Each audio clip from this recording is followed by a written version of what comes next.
Civil rights का मामला हो, विमेन राइट्स का हो, ह्यूमन राइट्स का मामला हो, अब ये तय करना है कि इस दौर में इन तमाम चीज़ों को, इस इस्लाह अमल पर इसको पूरा करने के लिए हमको सड़कों पे आए बगैर क्या ये काम मुमकिन है। ये एक बहुत अहम सवाल इसलिए कर रहा हूँ कि सलमान खुर्शीद साहब यहाँ तशरीफ़ फरमा हैं, इज़्ज़त माब मिनिस्टर रह चुके हैं। वो कांग्रेस का दौर था, चला गया कि वहाँ पर ऐसे सेमिनार्स का, ऐसे कन्वेंशंस के करारदादों का कुछ ना कुछ इफ़ेक्ट होता था, बात सुनी जाती थी।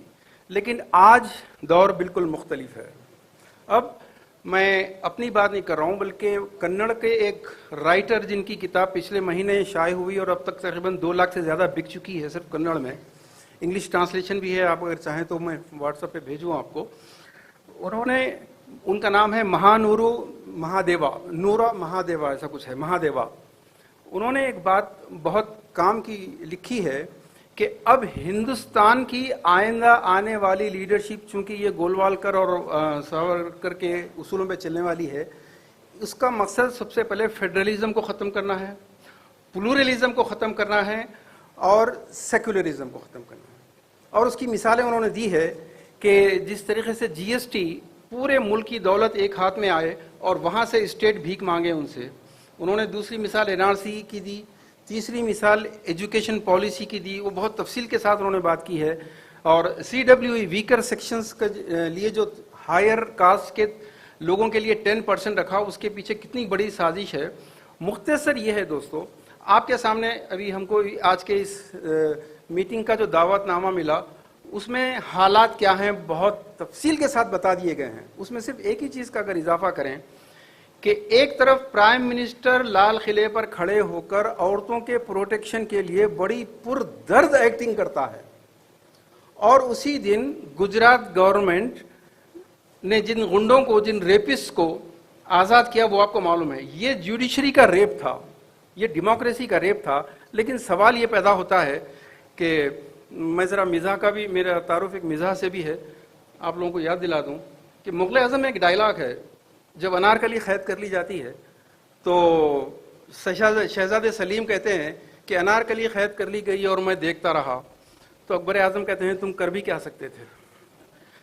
उन्होंने इतना बड़ा एक्शन मुसलमानों के मुंह पे तमाचा मारा कि आपकी बेटियों और आपकी बहनों को नंगा करके गुजरात की सड़कों पर असमत रेजी की गई और उन खातिलों को छोड़ दिया गया। अब इस तफसील में जाने का वक्त नहीं है, लेकिन ये आपकी ग़ीरतों को ललकारने वाली बात है। तो ऐसे वक्त में जो सिविल राइट्स की हिफाजत के लिए हम लोग उठे हैं, हम लोग सब साथ हैं, लेकिन एक चीज़ तय करनी पड़ेगी कि अब हमारे पास वो मैन फोर्स या मास पावर चाहिए जिसका अभी पेशरो मुखर्रिर ने हमारी गांव डिस्ट्रिक्ट लेवल के ऊपर जितनी स्ट्रक्चर की ज़रूरत है, उस स्ट्रक्चर को पैदा करने के लिए जो मास फोर्स चाहिए बगैर मास फोर्स के, और इस मास फोर्स में सबसे पहले सफ़े अव्वल में सड़क पर आने वाले लोग जब तक ये नहीं होंगे, हम कुछ नहीं कर सकते। इतने एक्सपीरियंस लोग, इतने काबिल तरीन लोग हैं, इनके ये उम्र के उस हिस्से में हैं जहाँ पर अपनी ज़िंदगी के पूरे तजुर्बात का निचोड़ पेश कर सकते हैं। इनको अमल में लाने के लिए हमारे पास मास फोर्स कहाँ है, उसको पैदा करने के ऊपर सबसे ज़्यादा इस वक्त जोर देने की ज़रूरत है। हमको स्पीकर्स चाहिए, हमको डोनर्स चाहिए, हमको एडमिनिस्ट्रेटर्स चाहिए, बहुत कुछ चाहिए। और आपका दुश्मन आपकी मास फोर्स को पैदा होने नहीं देगा। ऐसे इजलास अगर आप पिछले 50 साल में देखें तो बेशुमार हो चुके हैं। हम सेकेंड स्टेप पे जहाँ नाकाम हो रहे हैं, हमारी मास फोर्स को टुकड़े करने के लिए उसके पास बहुत आसान हरबा है।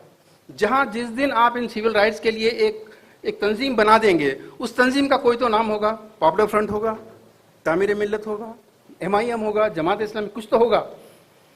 आपने अगर फाशिस्टों का साथ दिया तो आप ईडी से महफूज रहेंगे, आपकी हर तरह से हिफाजत होगी। लेकिन अगर आपने फाशिस्टों के खिलाफ आवाज़ उठाई, जस्टिस के लिए, इक्वल राइट्स के लिए अगर आवाज़ उठाई, तो फिर आपके ऊपर आतंकवादी का लेबल लग जाएगा। क्या हम इसके लिए तैयार हैं? और अगर ठंडे ठंडे ऐसे प्रोग्राम करते रहेंगे तो ये तो होने वाला नहीं है काम। एक बेहतरीन मौका था हमारे पास इन फाशिस्टों को जवाब देने के लिए, जब हम जानते हैं कि एक PFI ही एक ऐसा है कि जिससे RSS हैबत खाती है। अमित शाह और मोदी की कोई तकरीर PFI का नाम लिए बगैर मुकम्मल नहीं होती, तो तमाम लोग, चाहे उसको जानते हो ना जानते हो, चाहे उसके मुखालिफ हों, लेकिन वो जिससे हैबत खाते हैं उसका अगर साथ देते मजबूती से, तो आज हमको ہماری خبریں عامر علی خان صاحب کی مہربانی ہے جو سوائے اردو اخباروں کے اور کہیں آتی بھی نہیں. ہمارے لوگ سوائے یوٹیوبرز کے چند ایک ہمارے لوگ نیشنل میڈیا میں بھی ویڈیوگرافر کیمرامین کے علاوہ کچھ نہیں ہے. تو میرے دوستوں میں صرف اتنا عرض کرنا چاہوں گا, ہم کو وہ اصل جو فورس بنانے کی ہے اس کے لیے ہم کو کام کرنا ہے. آج صورتحال یہ ہے دوستو کہ آپ سے کوئی بڑی پارٹی بات کرنا نہیں چاہتی. کجریوال بات کرنا نہیں چاہتا, اکھلیش بات کرنا نہیں چاہتا, راہل بات کرنا نہیں چاہتا, KCR بات کرنا نہیں چاہتا. حتیٰ کہ ہم جب سے بہوجن کے گروپس میں جانا شروع ہوئے ہیں, ان لوگوں میں جو SC ST ہے, جو ان کی اعلیٰ ذات کے سارے دھتکارے ہوئے لوگ ہیں, وہ بھی اپنی اپنی پارٹیاں بنا کر یہ چاہتے ہیں کہ آپ ہمارے پیچھے آئیں لیکن ہماری برابری کی بات مت کریں, ہمارے برابر بیٹھنے کی بات مت کریں. ہم آپ کو کارپوریٹر کی سیٹ دیں گے, ہم آپ کو MLA کے لیے سیٹ دیں گے, MP کے لیے بھی دیں گے, لیکن آپ برابری کی بات مت کرو. تم ایک محمود علی بن کے رہو, تم ایک MIM کی طرح بن کے رہو, تم یا مختار عباس ندوی کی بن کے رہو, لیکن تم کو رائٹس نہیں ملیں گے. اب ایسے وقت میں آپ کو اپنی اون طاقت پیدا کرنا پڑے گا.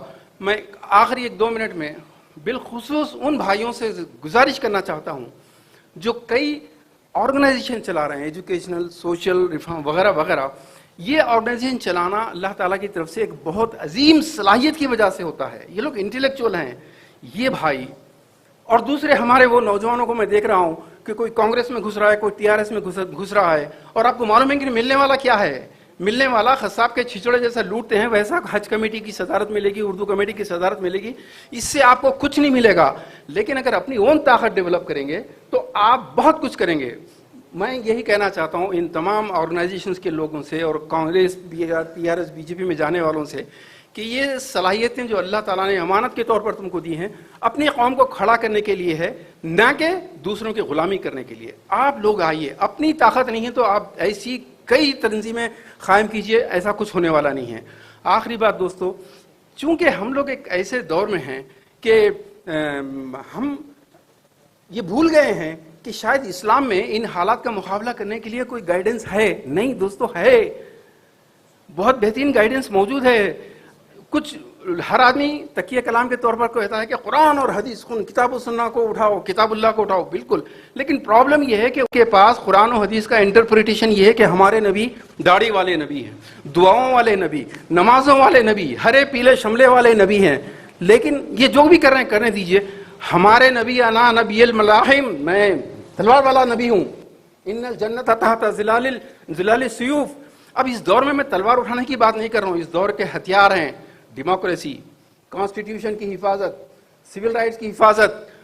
ان چیزوں کے لیے جیسا مہادیوا کی میں نے بات کی, اس نے کہا کہ RSS سب سے پہلے اسٹیج پہ سیکولرزم کو ختم کرنے کے لیے توڑی ہوئی ہے.